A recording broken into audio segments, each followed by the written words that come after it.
Pelaksanaan pemotongan hewan kurban di Masjid Agung Desa Tabarmani, Kecamatan Selangit, Kabupaten Musirawas, meningkat dibanding tahun sebelumnya. Pada tahun ini pemotongan hewan kurban berjumlah 12 ekor kambing dan 1 ekor sapi. Beginilah suasana pemotongan hewan kurban di lingkungan Masjid Agung di Desa Tabarmani, Kecamatan Selangit, Kabupaten Musirawas. Pada tahun ini Masjid Agung Tabarmani menyembelih 12 ekor kambing dan 1 ekor sapi. Ketua Panitia Hewan Kurban Robi Hasan menyampaikan bahwa tahun ini ada peningkatan kurban berupa 12 ekor kambing dan 1 ekor sapi. Setelah disembelih, nantinya daging hewan kurban ini akan dibagikan ke warga yang membantu proses penyembelihan dan warga yang berhak menerima daging tersebut.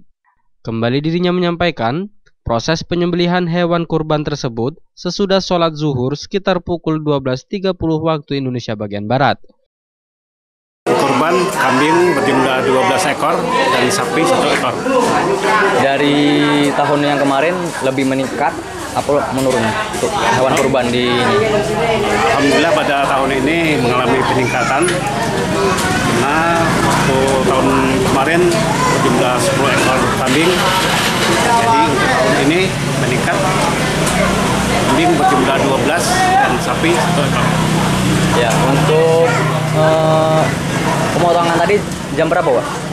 Pemotongan dimulai setelah sholat zuhur setelah pukul 12.30. Ivalwal Barodi, Silam Pari TV melaporkan.